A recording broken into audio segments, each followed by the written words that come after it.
الحمد للہ رب العالمین والصلاة والسلام علی سید المرسلین اما بعد فاعوذ باللہ من الشیطان الرجیم بسم اللہ الرحمن الرحیم الصلاة والسلام علیک یا رسول اللہ وعلی آلک واصحابک یا حبیب اللہ الصلاة والسلام علیک یا نبی اللہ وعلی آلک واصحابک یا نور اللہ۔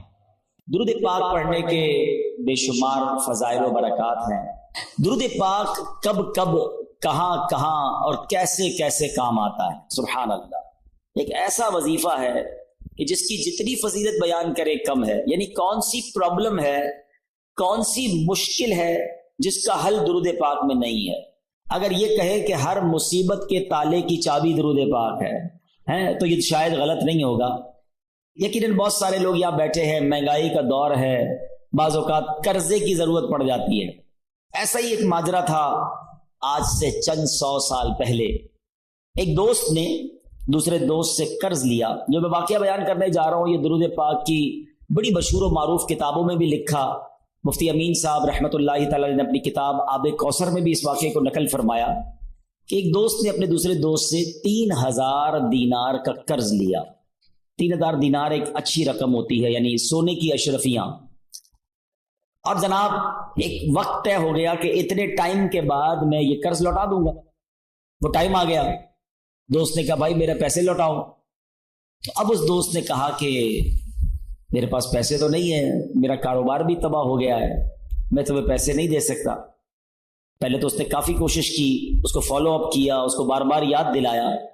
جب پیسے نہیں ملے تو اب اس دوست نے کیا کیا کہ عدالت میں چلا گیا۔ جج صاحب کو کہا کہ یہ میرا دوست ہے، مجھے پیسے لیے، پیسے ہی نہیں دیتا۔ جج صاحب نے اس کو بلا لیا اور پوچھا کہ بھائی تم نے پیسے دینے ہیں؟ کہاں پیسے تو دینے ہیں۔ پھر دیتے کیوں نہیں ہو؟ پیسے ہے ہی نہیں، کہاں سے دوں، سارا کاروبار تباہ ہو گیا، پیسے خرچ ہو گئے۔ جج صاحب نے کہا تمہارے پاس 30 دن ہیں، 30 دن میں اس کو پیسے لوٹا دو، اور اگر نہیں لوٹا سکے تو پھر میں تمہیں جیل میں ڈال دوں گا۔ اب پیسے تو تھے نہیں، کاروبار کولیپس ہو گیا تھا۔ یہ بندہ گھر آیا پریشان کہ اب کیا کروں گا، 30 دن میں اتنی بڑی رقم کا انتظام کیسے ہوگا۔ مگر اس بندے نے کتابوں میں لکھا ہے کہ شاید وہ حدیث سن رکھی تھی یا پڑھ رکھی تھی کہ حدیث پاک میں آتا ہے جس کا مضمون ہے کہ کوئی بندہ اگر مشکل میں ہو، پریشانی میں ہو، تو اس کو چاہیے مجھ پر درود پڑھے کہ جو درود پاک ہے وہ بندے کی مصیبتیں اور پریشانیوں کو لے جاتا ہے۔ اس نے کہا اور تو کوئی طریقہ ہے نہیں، پیسے تو ہے نہیں۔ صبح سے لے کر شام تک درود پڑھنے لگا۔ 27 دن گزر گئے، 28ویں رات آ گئی۔ خواب میں جب سویا تو کسی نے آواز لگائی کہ گھبراؤ مت، تمہارا قرضہ ادا ہو جائے گا، علی بن عیسیٰ وزیر کے پاس جاؤ، وہ تمہارا قرضہ ادا کر دے گا۔ صبح اٹھا، سوچنے لگا پتہ نہیں کس کی آواز تھی، کوئی اشارہ تو ملا ہے، مگر ایسے کیسے میں وزیر کے پاس چلا جاؤں۔ اگلا دن گزرا، پھر رات آئی۔ اب جو رات آئی تو نبی پاک علیہ الصلوۃ والسلام خواب میں تشریف لے آیا۔ نبی پاک علیہ الصلوۃ والسلام نے فرمایا گھبراؤ نہیں، علی بن عیسیٰ وزیر کے پاس جاؤ، وہ تمہیں تمہارا قرض ادا کر دے گا۔ صبح اٹھا تو بہت خوش، آقا نے زیارت کروائی، نبی پاک نے راستہ بھی بتا دیا۔ اب دن کون سا آ چکا ہے؟ 29واں دن آ گیا ہے، آخری دن ہے، اگلے دن کورٹ میں جانا ہے۔ اچانک خیال آیا میں وزیر کے پاس جاؤں گا، اور وزیر نے کہا میں کیسے مانوں تمہیں نبی پاک نے بھیجا ہے؟ کوئی ایویڈنس، کوئی نشانی ہے؟ کوئی بھی آ کے کہہ سکتا ہے مجھے نبی پاک علیہ الصلوۃ والسلام نے بھیجا ہے۔ اب اسی تذبذب میں، اسی ہیزیٹیشن میں یہ والا دن بھی گزر گیا، مگر درود پڑھتا رہا۔ رات پھر ہوئی تو نبی پاک علیہ الصلوۃ والسلام پھر خواب میں تشریف لائے۔ نبی پاک نے فرمایا علی بن عیسیٰ وزیر کے پاس جاؤ، تمہارا قرضہ ادا کرے گا۔ کہ حضور کیسے جاؤں گا، اور اگر مجھے کوئی نشانی مانگی تو میں کیا نشانی بتاؤں گا؟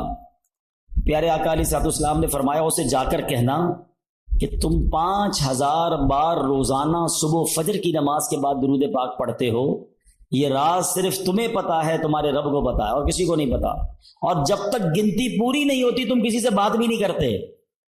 بس اب صبح اٹھا تو دیوانہ جھوم رہا ہے، سیدھا پہنچ گیا وزیر کے پاس۔ یہی وہ دن ہے جس دن عدالت میں بھی جانا ہے، مگر صبح صبح پہنچ گیا وزیر کے پاس۔ وزیر اپنے درباریوں کے ساتھ، اپنے دوستوں کے ساتھ بیٹھا تھا، کا پیغام دیجئے وزیر صاحب سے کہ مجھے آپ سے ملاقات کرنی ہے، بڑا امپورٹنٹ، بڑا اہم پیغام لایا ہوں۔ وزیر صاحب نے جب یہ سنا تو کہا پوچھو کس کا پیغام لایا؟ باہر سے جواب دیا کہ میں نبی پاک علیہ الصلوۃ والسلام کا پیغام لایا ہوں۔ اب وزیر تھا تو عاشق رسول، فوراً اندر بلایا کہ فرمائیے کیا پیغام ہے؟ کہ نبی پاک علیہ الصلوۃ والسلام نے تمہارے پاس بھیجا ہے اور 3000 دینار مجھ پر قرضہ ہے، آپ میرا قرضہ ادا کر دیں۔ تو وزیر صاحب نے کہا بات تو بڑی زبردست ہے، لیکن اگر کوئی نشانی ہو میں کیسے مان لوں کہ آپ کو پیارے آقا علیہ الصلوۃ والسلام نے بھیجا ہے؟ کہا خالی ہاتھ نہیں بھیجا، آقا نے نشانی بھی بتائی ہے۔ کہا بتائیے نشانی کیا ہے؟ کہا نشانی یہ ہے کہ آپ روزانہ صبح فجر کی نماز کے بعد 5000 بار درود پاک پڑھتے ہیں، اور یہ راز صرف آپ کو معلوم ہے، آپ کے رب کو معلوم ہے۔ وزیر تو جھوم اٹھا نا، اس کے تو درود پاک مقبول ہو گئے۔ کہتا مرحبا یا رسول اللہ، اپنے کمرے میں گیا، واپس آیا، 3000 دینار نہیں، وہ 9000 دینار لے کر آیا۔ کہتے پہلے 3000 تو نبی پاک کا حکم، آقا کا حکم سر آنکھوں پر، لبیک یا رسول اللہ، یہ لیجئے۔ دوسرے 3000 آپ نے میرے گھر تک قدم رنجا فرمایا، اتنی پیاری خوشخبری سنائی، یہ اس کا تحفہ ہے۔ تیسرے 3000 لیجئے کہ آپ اپنے بچوں کے لیے اس سے کوئی کاروبار وغیرہ شروع کریں، اور ایک وعدہ بھی کر کے جائیں، اب زندگی میں آپ کو جب بھی کوئی کام پڑے نا، آپ نے کہیں اور نہیں جانا، مجھے خدمت کا موقع دینا ہے۔ اللہ اکبر، یہ دیوانہ تو خوش۔ اب پہنچ گیا عدالت میں۔ اچھا وہاں عدالت میں سارے یہ سوچ رہے ہیں، ایوری بڈی ایکسپیکٹنگ کہ یہ تو آئے گا، آ کر کہے گا پیسے ویسے ہیں نہیں، جج صاحب نے اس کو جیل میں ڈالنا ہے۔ یہ تو گیا، جاتے ہی جج صاحب کے ہاتھ میں 3000 دینار رکھ دیے کہ جج صاحب یہ لیجئے، میری جو قرضہ تھا میرے دوست کو دے دیجئے۔ جج نے کہا ٹھہرو، یہ بتاؤ آئے کدھر سے پیسے؟ تم تو کہتے تھے کاروبار نہیں، تم تو کہتے تھے حالات خراب ہیں، کھانے کو پیسے نہیں، 3000 دینار لے کر آ گئے۔ اب اس دیوانے نے بھرے کوٹ میں، بھری عدالت میں گویا زبان حال سے یہ کہنا شروع کر دیا کہ اتنا دیا سرکار نے مجھ کو، اتنی میری اوقات نہیں، یہ تو کرم ہے ان کا، ورنہ مجھ میں تو ایسی بات نہیں۔ اس نے پورا واقعہ ہی سنا دیا عدالت میں۔ اچھا اس زمانے کے جج بھی کیسے ہوتے تھے؟ سنو، وہ جج صاحب اپنے سیٹ سے اٹھے، اپنے چیمبر میں، اپنے کمرے میں چلے گئے، عدالت لگی ہوئی ہے، تھوڑی دیر بعد آتے ہیں اور 3000 دینار جو ہے اس بندے کے ہاتھ میں دے کر کہتے ہیں کیا سارا ثواب علی بن عیسیٰ لے جائے گا؟ میں بھی تو نبی پاک کا امتی ہوں، تمہارا قرضہ میں ادا کرتا ہوں۔ اچھا اب یہ سارا ماجرا وہ دوست بھی دیکھ رہا ہے جس نے کیس کیا تھا۔ اس نے کہا جج صاحب ٹھہریے، ایسا کرم اس پر ہوا ہے، میں اس سے پیسے لے کر کیا کروں گا؟ قلم اور کاغذ لائیے، میں اپنا قرضہ ہی معاف کر دیتا ہوں۔ اچھا اب یہ عاشق رسول جج صاحب کو کہتا ہے جج صاحب ہوں تھوڑے پیسے تو واپس لے لو، اب اپنے پیسے تو اب واپس لے لو، میں نے کیا کرنا ہے، قرضہ ہی معاف ہو گیا۔ اور جج کہتا ہے بھائی اللہ کے رسول کے نام پر پیسے نکالے ہیں، اب یہ پیسے میں نے واپس نہیں لینے، یہ پیسے تم اپنے ساتھ ہی لے جاؤ۔ اب یہ دیوانہ جو ایک رات پہلے 1 روپیہ نہیں ہے، صبح اس کو اس بات کا خوف ہے کہ مجھے گرفتاری دینی ہے، اب 12000 دینار لے کر اپنے گھر کو واپس جا رہا ہے۔ تو یہ درود پاک ہے، یہ نبی پاک کی طرف لو لگانا ہے، بس نظر پڑنے کی دیر ہے، توجہ ہونے کی دیر ہے۔ وہ شاعر کہتے ہیں نا، یاد رکھو اگر اٹھ گئی ایک نظر، بس وہ نظر چاہیے، یاد رکھو اگر اٹھ گئی ایک نظر، جتنے خالی ہیں سب جام بھر جائیں گے۔ ہمیں وہ نظر درکار ہے، اور وہ نظر کیسے ہوگی کہ ان کی بارگاہ میں درود پاک کا نذرانہ ہو، ان کی سنتوں پر عمل کرنے والی زندگی ہو، نبی پاک کی رضا والے کام ہو۔ پھر دیکھیں آقا جب نگاہ عنایت فرماتے ہیں، بہت سارے لوگ ملتے ہیں، پرچیاں دیتے ہیں، بیماری ہے، قرضہ ہے، پریشانی ہے، جناب گھر میں بڑے مسائل ہیں، جس کام میں ہاتھ ڈالتا ہوں وہ کام برباد ہو جاتا ہے۔ سنو بریلی کے تاجدار سب باتوں کا سولوشن کیا دے رہے ہیں، حل کیا بتا رہے ہیں؟ فرماتے قسمت میں لاکھ پیچ ہوں، 100 بل 1000 کج۔ کہتے گتھی بن گئی ہے نا زندگی، ایسا لگتا ہے گتھی ہو گئی ہے، سمجھ ہی نہیں آ رہا کون سا سرا پکڑوں، کیسے مسائل حل کروں، ایک مسئلہ حل کرتا ہوں دوسرا کھڑا، دوسرا حل کرتا ہوں تیسرا۔ امام عشق و محبت کہتے ہیں قسمت میں لاکھ پیچ ہوں، 100 بل 1000 کج۔ آقا یہ ساری گتھی ایک تیری سیدھی نظر کی ہے، ایک نظر پڑنی ہے ساری گتھیاں سلجھ جانی ہے۔ تو درود پاک پکڑ لو، اس کمال کا وظیفہ ہے، پکڑ لو اس کو، چلتے پھرتے اٹھتے بیٹھتے پڑھتے رہو، پھر دیکھو کیسے نگاہ کر رحمت ہوتی ہے۔ ہمیں کسی سے کیوں مانگنا ہے؟ منت غیر کیوں اٹھائیں کوئی ترس جتائے کیوں. کیا بات کہتے ہیں اعلیٰ حضرت بھی ہیں, کوئی ہم پر کیوں ترس جتائے یار, میں نبی پاک کا امتی ہوں نا. اعلیٰ حضرت کہتے کریم ایسا ملا کہ جس کے کھلے ہیں ہاتھ اور بھرے خزانے, بتاؤ اے مفلسو کہ پھر کیوں تمہارا دل اضطراب میں ہے. ارے کیوں مانگے دنیا والوں سے, کیوں جائیں دنیا والوں کے پاس, میرے آقا وہ ہیں جن کے در سے تاجدار پلتے ہیں. اس گلی کا گدا ہوں میں جس میں مانگتے تاجدار پھرتے ہیں. کیوں جہاں کے تاجداروں خواب میں دیکھی وہ شے جو آج جھولیوں میں گدایان در کی ہے. ارے آقا کا در جب موجود ہے تو دنیا والوں سے کیوں مانگنا ہے, ہم نے اللہ سے مانگنا ہے. اللہ کے حبیب علیہ الصلوۃ والسلام کی بارگاہ میں التجا کرنی ہے, اور وہ بھی اس لیے کرنی ہے کہ اللہ نے یہ در دکھایا ہے. وہی رب ہے جس نے تجھ کو ہم تک کرم بنایا, ہمیں بھیک مانگنے کو تیرا آستاں بتایا. تجھے حمد ہے خدایا. تو ہمیں دنیا والوں سے زندگی بھر ایک اصول بنا لو اپنا, خودداری ہونی چاہیے. ہاں, خوددار کو غیب سے عطا کیا جاتا ہے. اللہ سے یہ دعا مانگو, یا اللہ مجھے بانٹنے والا بنانا, مجھے دینے والا بنانا, کبھی مانگنے والا نہ بنانا. پھر دیکھو تمہاری عزت بھی بڑھتی ہے, تمہاری روزی میں بھی برکت ہو جائے گی. تو بہرحال اللہ ہمیں کبھی کسی کا محتاج نہ بنائے, غیب کے خزانوں سے عطا فرمائے. درود پاک پڑھتے رہیے, جھولیاں بھری جاتی رہیں گی. ایک بار پھر محبت کے ساتھ باواز بلند درود پاک پڑھ لیں. صلو علی الحبیب محمد صلی اللہ علیہ وسلم. آج ماشاءاللہ درود پاک پر کافی زبردست کلام ہوا. ایک اور شاندار وظیفہ, اللہ اکبر, بلکہ شاید میں یہ کہوں تو غلط نہیں ہوگا کہ افضل ترین وظیفہ. جی ہاں, آج اس پر بات کریں گے, اور وہ کتنا اہم ہے ہماری زندگی میں, ہمارے ایمان کے لیے, وہ بھی انشاءاللہ پتہ چل جائے گا. صحابی رسول حضرت شداد بن اوس رضی اللہ تعالی فرماتے ہیں کہ ہم صحابہ کرام علیہ رضوان اللہ پاک کے آخری نبی رسول ہاشمی صلی اللہ تعالی علیہ وسلم کی خدمت میں حاضر تھے. آپ علیہ الصلوۃ والسلام نے ہم سے پوچھا, هل فیکم غریب, کیا کوئی تم میں اجنبی تو نہیں بیٹھا؟ صحابہ کرام نے کہا نہیں حضور, ہم سارے مسلمان ہی ہیں اور کوئی غیر نہیں ہے. تو نبی پاک علیہ الصلوۃ والسلام نے فرمایا اچھا ایسا کرو, دروازے بند کر دو. صحابہ نے دروازے بند کر دیے. اب آپ علیہ الصلوۃ والسلام نے فرمایا ارفعوا ایدیکم وقولوا لا الہ الا اللہ, ہاتھ اوپر اٹھا لو اور لا الہ الا اللہ پڑھنا شروع کر دو. حضرت شداد بن اوس کہتے ہیں ہم سب نے ہاتھ اوپر اٹھائے اور کلمہ پاک پڑھنا شروع کر دیا.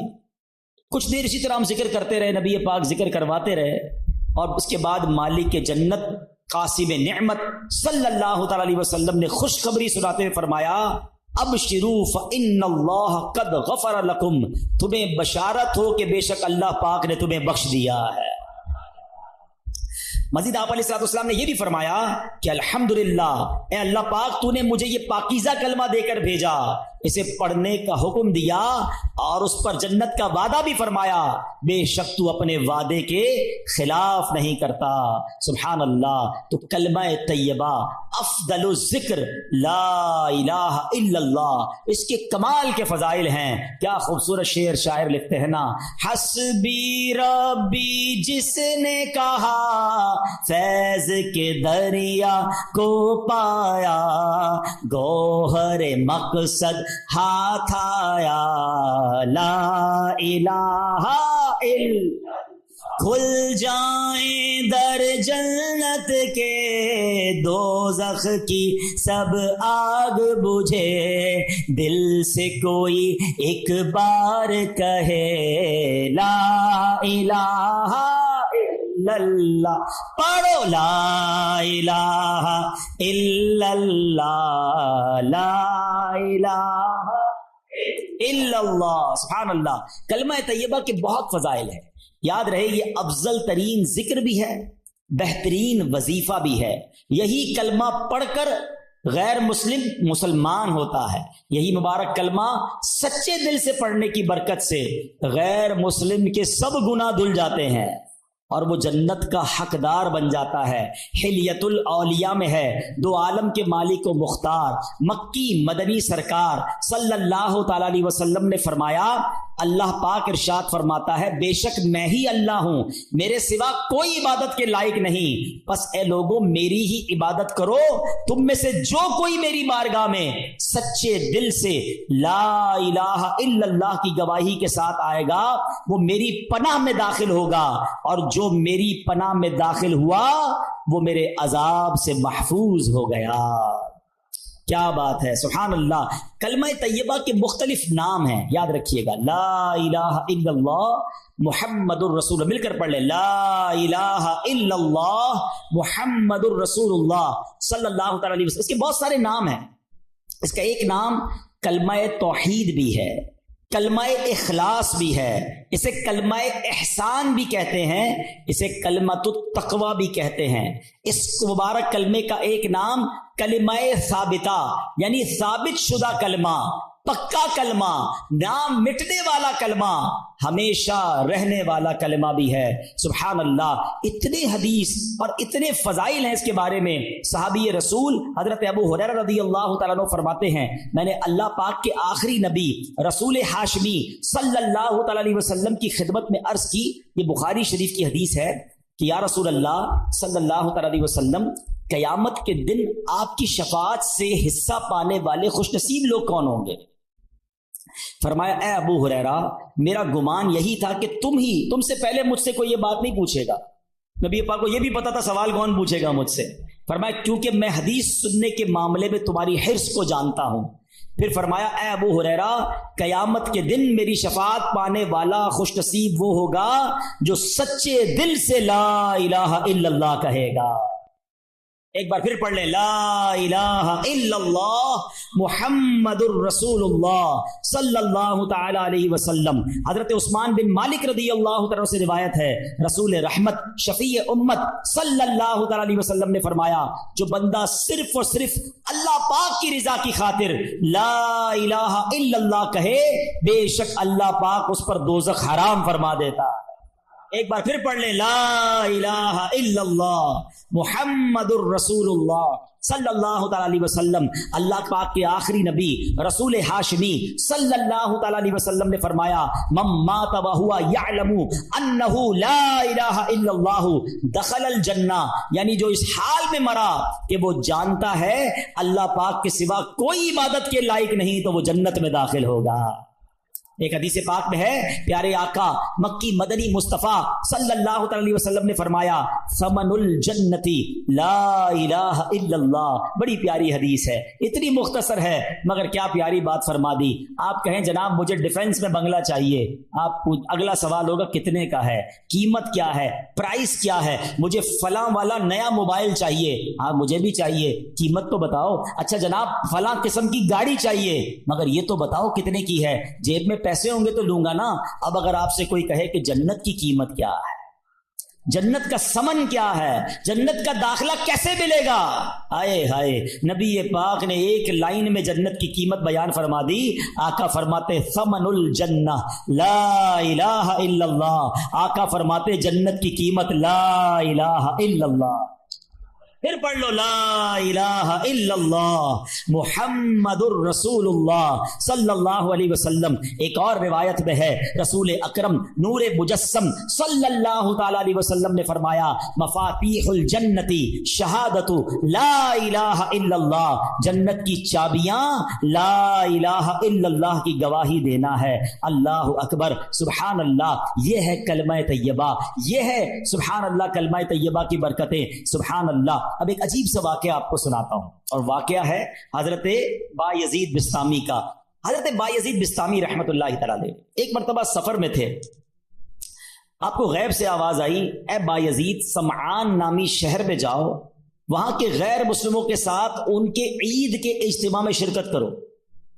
بایزید فرماتے ہیں کہ اللہ پاک کی پناہ، میں غیر مسلموں کے تہوار میں شرکت کروں؟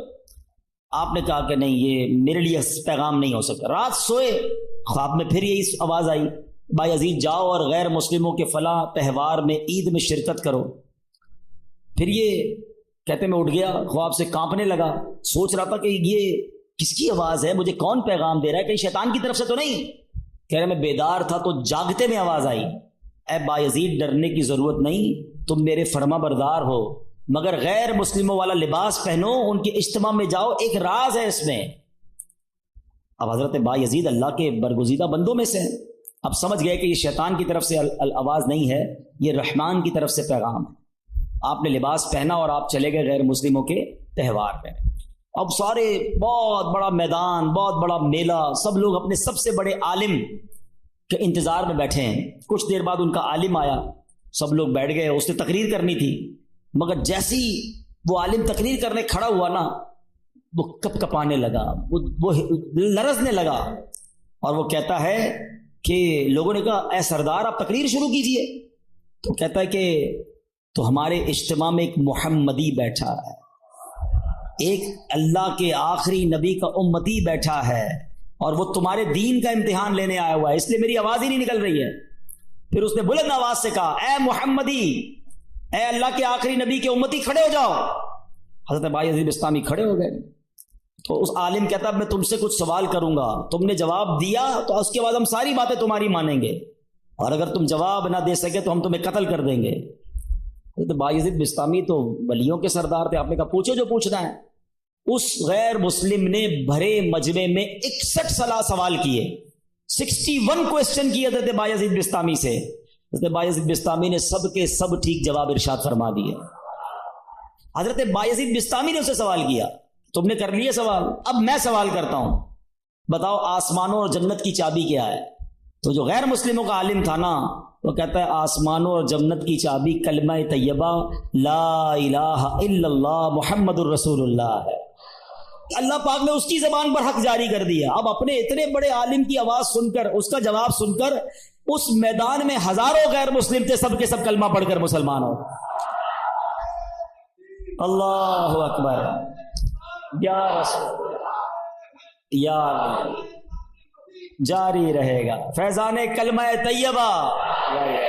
اچھا، اب یہاں بڑی خوبصورت بات علماء نے لکھی کہ کلمہ طیبہ کے فضائل تو بہت سارے ہیں، لیکن اس کے تقاضے پورے کرنا بھی ضروری ہے۔ فرمایا کہ حضرت زید بن ارقم رضی اللہ عنہ سے روایت ہے، رسول ذیشان مکی مدنی سلطان علیہ الصلوۃ والسلام نے فرمایا جس نے اخلاص کے ساتھ لا الہ الا اللہ کہا وہ جنت میں داخل ہوگا۔ صحابہ کرام نے عرض کی یا رسول اللہ صلی اللہ علیہ وسلم کلمہ طیبہ کا اخلاص کیا ہے؟ فرمایا یہ کہ بندہ اللہ پاک کی حرام کردہ چیزوں سے بچتا رہے۔ اب ایسا نہیں صرف لا الہ الا اللہ پڑھتا رہے بھائی جنت میں چلے جائیں گے۔ ایک مرتبہ حضرت وہاب بن منبہ رحمۃ اللہ تعالی کی خدمت میں عرض کیا گیا کیا کلمہ طیبہ جنت کی چابی نہیں ہے؟ فرمایا کیوں نہیں ہے، بالکل ہے، لیکن ہر چابی کے دندانے ہوتے ہیں نا، اگر تم ان دندانوں کے بغیر تالا کھولنا چاہو گے تو تالا نہیں کھلے گا۔ سبحان اللہ، کتنی پیاری مثال دے دی کہ کلمہ طیبہ جنت کی چابی ہے، مگر اس کے دندانے کیا ہیں؟ نماز ہے، روزہ ہے، حج ہے، زکوٰۃ ہے، جو فرائض ہیں وہ اس کے تالے کی چابی کے دندانے ہیں۔ تو گویا کلمہ بھی پڑھنا ہے، نماز بھی پڑھنی ہے، روزے بھی رکھنے ہیں، فرض ہو جائے تو حج بھی کرنا ہے۔ چلو حج کے بارے میں بھی تھوڑی سی بات کر لوں۔ بڑی تعداد میں وہ لوگ ہیں جن پر حج فرض ہو جاتا ہے مگر وہ حج نہیں کرتے۔ اس کو آسان نہ سمجھنا، جس طرح نماز فرض ہے نا، جس طرح روزہ فرض ہے۔ آپ کو پتہ ہے اسلام کے 5 پلر بچپن سے پڑھ رہے ہیں، 5 ارکان اسلام، اسکول میں تھے جب سے، مدرسے میں جب سے پڑھے، سب نے پڑھے ہوں گے۔ کون کون سے ہیں؟ نماز، روزہ، حج، زکوٰۃ اور توحید کا اقرار، کلمہ پاک پڑھنا۔ تو اب کلمہ تو پڑھ لیا، اچھا نماز کو اب بھی لوگ پکا فرض سمجھتے ہیں، بعض لوگ زکوٰۃ اور حج کو اتنی اہمیت نہیں دیتے، یہ بھی پلر ہے اسلام کا۔ اور حج نہ کرنا، اب میں جو حدیث سنانے جا رہا ہوں نا وہ بڑی ہلا دینے والی ہے۔ حدیث پاک کا مضمون ہے، نبی پاک فرماتے ہیں جو کوئی شخص استطاعت کے باوجود، یعنی طاقت رکھتا ہے، پیسے بھی ہیں، گھر والوں کو بھی نان نفقہ دے سکتا ہے، ایسی صحت بھی ہے کہ حج کر سکے، استطاعت کے باوجود حج نہ کرے، آقا فرماتے مجھے کوئی پرواہ نہیں وہ عیسائی ہو کر مرے یا یہودی ہو کر مرے، یعنی معاذ اللہ اس کے ایمان پر خاتمہ نہ ہونے کا خوف ہے۔ لوگ کہتے ہیں یار بس حج کرنا ہے تو وہ ذرا بچی کی شادی کر لوں پھر کر لوں گا، وہ ذرا کاروبار سیٹ کر لوں پھر کر لوں گا، آج کل بڑی گرمی ہے، حج ذرا ٹھنڈ میں آئے گا نا پھر کر لوں گا۔ اور اللہ کے بندوں ہمیں نہیں پتا ہم زندہ رہیں گے نہیں رہیں گے اگلے حج تک۔ کئی لوگ پچھلے حج میں ہمارے ساتھ تھے، اس بار نہیں ہیں۔ اگر فرض ہے تو دیر نہ کریں. اور اگر تم یہ سمجھتے ہو نا کہ 2-4 کام اٹکے ہوئے ہیں وہ ٹھیک ہو جائیں تو حج کروں گا، ارے تمہاری بھول ہے، وہاں چلے جاؤ، سارے کام ادھر سے ہی تو بن جاتے ہیں. بگڑے ہوئے بنتے ہیں سب کام مدینے میں، بٹتے ہیں جہاں بھر کے آلام مدینے میں. مشکل میں ہو تو جاؤ نا آقا کی دربار میں. اور لوگ کہتے ہیں حج کے پیسے تو ہیں مگر اس سے زیادہ نہیں ہیں، وہ کم ہو جائیں گے. بھول ہے تمہاری. حدیث پاک سناتا ہوں جس کا مضمون ہے حج کرو غنی ہو جاؤ گے. ہاں حج کرنے سے مال میں بھی برکت ہو جاتی ہے. حج میں سستی نہیں. حج ایک ہی بار فرض ہے، ایک بار کر لیا پھر بار بار نہیں ہے. لیکن جس نے ایک بار بھی نہیں کیا، اچھا ایک اور عجیب فینومینا، عمرے کرتے رہتے ہیں، ہر سال عمرہ کرتے، حج نہیں کیا. ارے بھائی تم 100 عمرے کر لو، تمہارا فرض ادا نہیں ہوا ہے. کوئی 100 نفل پڑھے اور فرض نہ پڑھے تو کیا ہوگا؟ فرض ادا ہو جائے گا؟ نہیں ہوگا نا. فرض کرنا پڑے گا نا. یہ بالکل اسی طرح حج کرنا پڑے گا. اور میں آپ کو سچ بتاؤں، کسی عاشق رسول کے ساتھ حج کر لیا نا، پھر حج کی بار بار کیے بغیر چین آئے گا نہیں. حج کا مزہ بھی اور ہے، حج کا لطف ہی اور ہے. عرفات کا میدان، مزدلفہ کی راتیں، مینا کی بہاریں. آؤ اللہ سے دعا کرتے ہیں اللہ کلمہ پاک کی برکت سے اسی سال ہم سب کو حج نصیب فرما دے. اے اللہ تیرے خزانوں میں کمی نہیں، ہمیں اسی سال تیرے گھر آ کر لبیک پڑھنا بھی نصیب فرما دے. میرے رب کے خزانوں میں کمی نہیں ہے، لیکن حج کرنے کی پکی نیت رکھو. اور اگر حج فرض ہو گیا تو اس کی تاخیر نہ کریں. تو پتہ چلا کلمہ جو ہے وہ جنت کی چابی تو ہے، لیکن جناب والا اس کے دندانے بھی ہیں. اور اس کے دندانے کیا ہیں؟ اس کے دندانے یہ ہیں کہ نماز پڑھے، روزہ رکھے، اور حج فرض ہو تو حج ادا کرے، زکوٰۃ کی شرائط پائے جائیں تو زکوٰۃ دے. پھر دیکھیں انشاءاللہ یہ جنت کی چابی کیسے کام کرتی ہے. حضرت نوح علیہ السلام نے ایک بار اپنے بیٹے کو کمال کی نصیحت فرمائی. حضرت نوح علیہ السلام کا آخری وقت آ گیا. آپ نے اپنے بیٹے کو نصیحت کرتے ہوئے فرمایا بیٹا میں تمہیں 2 باتوں کا حکم دیتا ہوں اور 2 باتوں سے منع کروں گا. بیٹا میں تمہیں حکم دیتا ہوں کہ کلمہ طیبہ لا الہ الا اللہ کی کثرت کرتے رہو. بے شک اگر ترازو کے ایک پلڑے میں 7 آسمانوں اور 7 زمینیں رکھ دی جائیں، دوسرے ایک پلڑے میں کلمہ طیبہ رکھ دیا جائے تو 7 آسمانوں اور 7 زمینیں کا جو وزن ہے اس کے مقابلے میں کلمہ طیبہ کا وزن بڑھ جائے گا. دوسری نصیحت فرمائی بیٹا سبحان اللہ و بحمدہ کی کثرت کیا کرو. بے شک یہ ہر چیز کی تسبیح ہے، اس کی برکت سے مخلوق کو روزی دی جاتی ہے. دوسرا وظیفہ کیا مل گیا؟ سبحان اللہ و بحمدہ، سبحان اللہ و بحمدہ، سبحان اللہ و بحمدہ. روزی میں کمال کا وظیفہ ہے. جس کی روزی میں پرابلم ہو روز صبح کم از کم 112 بار پڑھ لیا کرو. اب آئیے فرماتے بیٹا میں تمہیں مزید 2 نصیحتیں کرتا ہوں. شرک اور تکبر سے بچتے رہنا. تو یہ 2 باتیں پازیٹو جو کرنے والی ہیں، 2 باتیں جن سے بچنا ہے، اس کو پکڑ لیجئے. کلمہ پاک اور سبحان اللہ و بحمدہ کا ذکر کرنا ہے، اور شرک اور تکبر سے بچنا ہے. یہ حضرت نوح علیہ السلام کی سبحان اللہ وصیت بھی ہے اور شاندار نصیحت بھی ہے. اور سبحان اللہ کلمہ پاک کی ایک اور فضیلت سنیں. حضرت عبداللہ ابن عباس فرماتے ہیں دن اور رات میں کل 24 گھنٹے ہیں، اور کلمہ طیبہ کے حروف بھی 24 ہی ہیں. جو ایک بار کلمہ طیبہ پڑھتا ہے اس کا ہر حرف 1 گھنٹے کے گناہوں کا کفارہ بن جاتا ہے. بس جب بندہ ہر روز 1 مرتبہ کلمہ طیبہ پڑھے اس پر کوئی گناہ باقی نہیں رہتا. اب سوچو جو دن میں کئی بار کلمہ پاک پڑھتا ہے اس پر کتنا اجر و ثواب ملتا ہوگا. تو یہ ذکر جو ہے اپنی زندگی میں شامل کر لیجئے. نبی پاک علیہ السلام نے فرمایا قیامت کے دن اللہ پاک فرشتوں سے فرمائے گا کلمہ طیبہ پڑھنے والوں کو میرے قریب کر دو اور میرے عرش کے سائے میں جگہ دو، بے شک میں ان سے محبت کرتا ہوں. اللہ کا محبوب بننا ہے تو کلمہ پاک کا ورد کیجئے. اللہ اکبر. میں نے ایک شروع میں بات کہی تھی کہ افضل الذکر کیا ہے. اب حدیث سن لو. احمد مجتبی رسول خدا صلی اللہ تعالی علیہ وسلم نے فرمایا افضل الذکر لا الہ الا اللہ و افضل الدعاء الحمدللہ. آقا فرماتے ہیں افضل ذکر ہے لا الہ الا اللہ اور افضل دعا ہے الحمدللہ.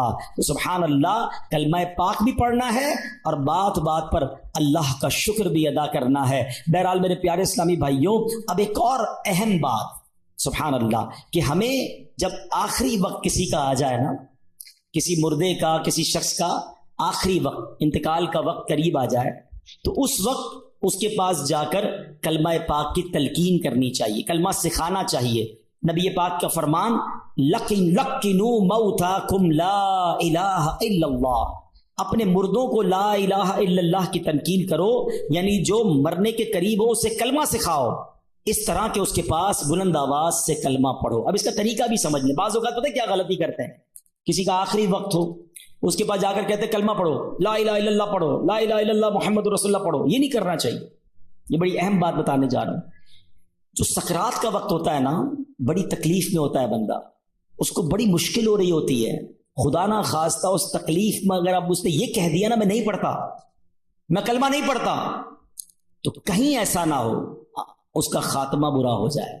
ہمیں کرنا پتہ ہے کیا، میں یہ نہیں کہتا کہ جو یہ کہہ دے میں نہیں پڑھتا اس کا خاتمہ برا ہوا، لیکن آپ کے دل میں تو بات رہ جائے گی نا، یار اس نے منع کر دیا تھا کلمہ پڑھنے سے، تو یہ بات نہ کریں۔ بلکہ طریقہ صدر الشریعہ مفتی امجد علی اعظمی نے بہار شریعت میں لکھا، نزا کی حالت میں جب تک روح گلے کو نہ آئی ہو مرنے والے کو تلقین کریں۔ کس طرح کریں؟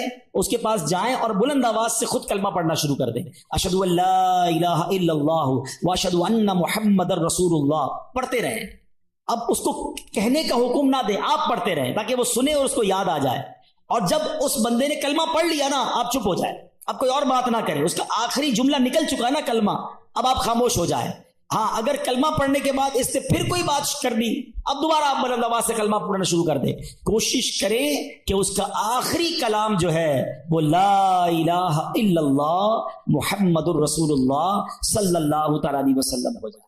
اللہ مجھے اور آپ کو مرتے وقت بھی کلمہ نصیب فرمائے۔ کس کس کی تمنا ہے مرتے وقت کلمہ پڑھنا ہے؟ سبحان اللہ۔ آج کل پڑھتے ہو؟ مرتے وقت سب کو پڑھنا ہے۔ روزانہ کتنی بار پڑھتے ہو؟ آج کا بیان نکال دیں، آج کے بیان میں تو ماشاءاللہ کئی بار ہم نے پڑھ لیا، آپ چوٹ کرنے کے لیے کہہ رہا ہوں، پچھلے ایک ہفتے میں کتنی بار کلمہ پڑھا؟ اپنے آپ کو جواب دینا، مجھے جواب مت دینا۔ تمنا کیا ہے کہ مرتے وقت کلمہ پڑھوں، آخری زبان پر کلمہ پاک ہو، زندگی میں نہیں پڑھنا ہے۔ کتنی فضیلتیں سن لی، افضل الذکر کہا گیا اس کو۔ اور ایک بات یاد رکھنا، مرتے وقت تو ویسے ہی پڑھنا مشکل ہوگا، ہاں زبان بھاری ہو جائے گی۔ آپ نے دیکھا بخار میں الفاظ نہیں نکلتے، سر میں درد ہو تو بات کرنے کو جی نہیں چاہتا، پیٹ میں درد ہو زیادہ بندے کی منہ سے بات ہی نہیں نکلتی ہے۔ ارے یہ پیٹ کا درد، سر کا درد، بخار کچھ نہیں ہے، اللہ عافیت رکھے۔ کتابوں میں لکھا موت کا ایک جھٹکا تلوار کے 1000 وار سے زیادہ سخت ہے۔ کیسے پڑھو گے کلمہ جب پوری زندگی نہیں پڑھتے تھے؟ یہ سوچنے والی بات ہے۔ ایک بزرگ کی بات مجھے ایسی دل پہ لگی ہے، یقین کرے، کیا جملہ کہہ گئے، کہتے ہیں اپنی زبان کو کلمے کا عادی بناؤ تاکہ جس دن زبان بھاری ہو جائے اس دن تمہاری زبان سے کلمہ ادا ہو جائے۔ عادت ہوگی تو نکلے گا نا، عادت ہی نہیں ہے کلمہ پڑھنے کی، کئی دن گزر جاتے ہیں۔ ارے ہونا کیا چاہیے کہ میں صبح ایک تسبیح کلمہ پاک کی پڑھوں، شام ایک تسبیح کلمہ پاک کی پڑھوں، جب موقع ملے زبان سے لا الہ الا اللہ محمد الرسول اللہ نکلتا رہے، پڑھتے ہی نہیں ہیں۔ اچھا اس کو میں ایک اور طریقے سے سمجھاتا ہوں۔ یہ جو گندی محفلیں، بری محفلیں، برے دوستوں کے ساتھ بیٹھتے نا، نہ بیٹھا کرو، ہیں گانے سننا، فلمیں دیکھنا، غیبتیں کرنا، گالیاں دینا۔ پہلے ایک بات یاد رکھیں، یہ جو ہمارا دماغ ہے نا، کمپیوٹر کا سی پی یو پتہ ہے آپ، اس میں کیا ہوتا ہے، ڈیٹا ہوتا ہے، آپ سرچ کریں وہ نکال کے دے دیتا ہے۔ یہ دماغ اللہ پاک نے ایسا کمپیوٹر دیا ہے ہمیں، ایسا سی پی یو دیا ہے جس کو ڈیلیٹ کرنے کی بھی حاجت نہیں ہے۔ دنیا کے موبائل بھر جاتے ہیں، بھائی تھوڑی سی ویڈیو ڈال دو، کمپیوٹر میں جگہ ختم ہو جاتی ہے۔ 50 سال کا ہو گیا ہوں میں، میرے بچپن کی ویڈیو بھی دماغ میں موجود ہے۔ سب کے ساتھ ایسا ہے نا، آپ کو بچپن کے کئی واقعات ایسے یاد ہیں جیسے آپ کی آنکھوں کے سامنے فلم چلتی ہے۔ یہ کدھر سیو ہے؟ ادھر سیو ہے، جس کا نام لیتا ہوں اس کی تصویر آ جاتی ہے دماغ میں۔ کیسے آتی ہے؟ یہ سب کی تصویریں سیو ہیں، دنیا بھر کے ممالک دیکھے وہ دماغ میں سیو ہیں، سب باتیں اللہ پاک نے یہ ایسی کمال کی چیز دی ہے، سیو ہیں۔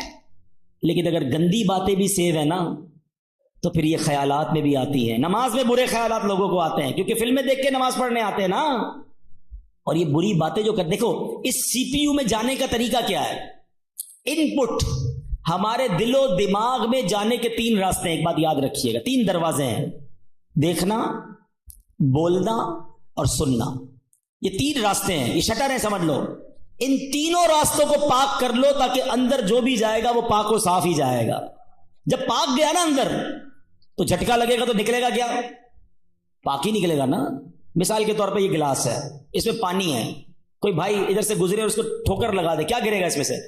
بتاؤ نا, پانی گرے گا دودھ گرے گا؟ دودھ کیوں نہیں گرے گا؟ اس میں ہے ہی نہیں دودھ. مولانا صاحب کیا ہو گیا آپ کو؟ دودھ تو جب گرے گا نا جب گلاس میں دودھ ہوگا. اچھا اس میں تھوڑا سا شربت ملا دوں, لال شربت ہو جائے, اب دھکا لگے گا تو کیا گرے گا؟ شربت گرے گا. سمجھ رہے ہو نا میری بات؟ یہ پریکٹیکل سے سمجھا رہا ہوں آپ کو. برتن میں جو ہوتا ہے وہی چھلکتا ہے, برتن میں جو ہوتا ہے ایسا ہی ہے. اب آؤ میں سمجھاتا ہوں. جس کے دماغ میں بری باتیں ہیں نا, گندی باتیں ہیں, بری محفلوں میں بیٹھا ہے, غلط دیکھ رہا ہے, غلط سن رہا ہے, غلط بول رہا ہے, جب دھکا لگتا ہے نا پھر وہی باہر نکلتا ہے. آپ دیکھ لیں اچھے خاصے نیک نمازی جھگڑا ہو جائے کسی سے, ارے باپ رے باپ ایسی گالیاں نکلتی ہیں, بندہ کہ اس کو کیا ہو گیا یار, پتہ چلتا ہے کہیں بیٹھتا ہے گالیاں سنتا ہے, ٹھیک ہے نا. اور کسی شریف النفس آدمی جس نے کبھی گالیاں سنی ہی نہیں ہے, بیٹھتا ہی نہیں بری صحبت میں, اس کو دھکا دے دو, اس سے کسی کا جھگڑا ہو جائے, وہ کہے گا یار نہیں مارو مجھے, کیوں لڑ رہے ہو بھائی, نہیں بھائی نہیں کرو, اس کے منہ سے گالی نکلے گی نہیں کیونکہ اندر گندا نہیں ہے. چلو ایک اور ایگزامپل, ایک اور مشورہ, ایک اور طریقہ. آپ کشتی میں کہیں جا رہے ہیں, اچانک جھٹکا لگا آپ کو, اترتے اترتے پیر سلپ ہو گیا, کسی نے دھکا دے دیا, فوراً آپ کی زبان سے کیا نکلتا ہے چیک کر لو آپ. کچھ خوش نصیب وہ ہوں گے جیسے ہی دھڑکا لگتا ہے نا ان کی زبان سے نکلتا ہے لا الہ الا اللہ, یا اللہ, یا رسول اللہ, یا غوث پاک. سمجھ لو اندر صحیح بھرا ہوا ہے. سمجھ رہے ہو, اندر آپ کا پاک بھرا ہوا ہے, جھٹکا لگ رہا ہے اچھا ہی نکل رہا ہے. مگر ایسے بھی لوگ سن رہے ہوں گے کہ جب جھٹکا لگتا ہے نا گالی نکلتی ہے, ابے تیری, ابے او, پتہ نہیں کیا کیا بولتے ہیں یار. ذرا سا موٹر سائیکل کو بریک لگے سامنے والے کو گالیاں شروع. مطلب کیا ہے, اندر کیا بھرا ہوا ہے, گندا بھرا ہوا ہے. موت کا جھٹکا لگے گا اور خطرناک جھٹکا لگے گا. اندر اچھا بھرا ہوا ہوگا نا وہ باہر آ جائے گا, اور اگر اندر برا بھرا ہوا ہوگا نا, بے حیائی, برائی, گالیاں, مارے نہ جائیں, کہیں مرتے وقت بری باتیں زبان پہ نہ آ جائیں. ہماری تمنا کیا ہے, کلمہ پڑھتے پڑھتے, درود پڑھتے پڑھتے, یا رسول اللہ کہتے کہتے ہیں میں وہ سنی ہوں جمیل قادری مرنے کے بعد میرا لاشا بھی کہے گا الصلاۃ والسلام. یہ پڑھتے پڑھتے جانا ہے نا, تو دنیا میں پڑھو گے تو آخرت مرتے وقت آئے گا نا زبان پہ. ادھر گالیاں دینی ہے, ادھر لڑائیاں کرنی ہے, ادھر غیبتیں کرنی ہے, اور تمنا یہ کہ مرتے وقت کلمہ نصیب ہو. نہ کرو ایسا. آج سے نیت کر جاؤ کہ اگر کلمے والی موت چاہیے تو کلمے والی زندگی بھی چاہیے. چابی اگر جنت کے دروازے کو کھولنے والی چاہیے تو چابی کے دندانے بھی تو چاہیے نا. تو اب انشاءاللہ ذکر و درود سے زبان کو تر رکھیں گے انشاءاللہ. کیا بات ہے میرے پیر و مرشد کی, بچپن سے ان کی نعتیں سن رہے ہیں, اب حدیثیں پڑھ پڑھ کے اور سمجھ آتی ہیں کہ کیا دعائیں, کیا التجائیں امیر اہل سنت نے اپنے کلاموں میں لکھ دی ہیں. کیا خوبصورت شعر تھا. آپ ہم بہت پرانی نعتیں اور ہم پڑھتے تھے. ذکر و درود ہر گھڑی ورد زباں رہے, ورد زباں رہے, میری فضول گوئی کی عادت نکال دو, میری فضول گوئی کی عادت نکال دو. تو اب نیت کرتے ہیں انشاءاللہ روزانہ کم از کم 313 بار درود پاک اور 200 بار کلمہ پاک پڑھیں گے انشاءاللہ. اچھا کلمہ پاک میں ایک ہدف بتاتا ہوں آپ کو. اچھا وہ کوشش کریں, 1 مہینے کا ٹارگٹ دے رہا ہوں آپ کو, اللہ کرے کہ مجھے اور آپ کو اس بار حج کی سعادت مل جائے تو ادھر کر لیں گے انشاءاللہ, ادھر نہیں جا سکے تو ادھر کر لیں گے. اب وہ وظیفہ ایسا ہے آپ کا ایمان تازہ ہو جائے گا. بس یہ میرا بیان میں اب اینڈ کر رہا ہوں, لیکن یہ وظیفہ سبحان اللہ حدیث سے سن لو. پہلے میں آپ کو اس کی فضیلت سنا دیتا ہوں. حدیث میں آتا ہے کہ جو 70,000 مرتبہ کلمہ طیبہ پڑھ لے اس کی مغفرت کر دی جاتی ہے. روایتوں میں آتا ہے, ٹھیک ہے, 70,000 پڑھنا ہے. اب یہ ضروری نہیں کہ ایک ہی محفل میں پڑھ لیں, آپ 1 مہینے کا ٹارگٹ رکھ لیں کہ یار اس مہینے 70,000 پورے کر لوں گا. اب اس پہ فرمائے لا الہ الا اللہ, لا الہ الا اللہ پڑھتا رہے, ہر 100 کے بعد ایک بار محمد الرسول اللہ صلی اللہ تعالی علیہ وسلم پڑھ لے. اب اس کے بارے میں سبحان اللہ ایک بڑی خوبصورت روایت بھی ہے کتابوں میں. حضرت محی الدین ابن عربی ایک جگہ دعوت پہ تشریف لے گئے, تو ایک لڑکا جو ہے اس کے بارے میں مشہور تھا کہ یہ صاحب کشف ہے, اس کو بہت ساری باتیں کشف سے معلوم ہو جاتی ہیں. آپ نے سنا تھا. تو وہ بچہ جو ہے وہ آپ کے پاس کھانا کھا رہا تھا, اچانک رونے لگا. تو آپ نے کہا کیوں رو رہے ہو؟ کہا میں نے اپنی ماں کو جہنم میں دیکھا ہے, اس کی ماں کا انتقال ہوا تھا. شیخ ابن عربی نے تھوڑے عرصے پہلے 70,000 بار کلمہ پاک پڑھا ہوا تھا، آپ نے دل ہی دل میں وہ کلمہ پاک اس کی مرحومہ والدہ کو ایصال ثواب کر دیا کہ میں اس کو ایصال کرتا ہوں. وہ لڑکا مسکرانے لگا، آپ نے اس کو بتایا نہیں، کہتا کیوں مسکرا رہے ہو؟ کب میں نے ماں کو جنت دیکھا. شیخ ابن عربی نے کہا کہ میں نے اس کے کشف سے حدیث پہچان لی اور حدیث کی برکت سے اس کے کشف کو پہچان لیا کہ یہ واقعی غیب کی باتیں دیکھ لیتا ہے، اور حدیث کتنی صحیح ہے یہ بھی مجھے اس واقعے سے پتہ چل گیا.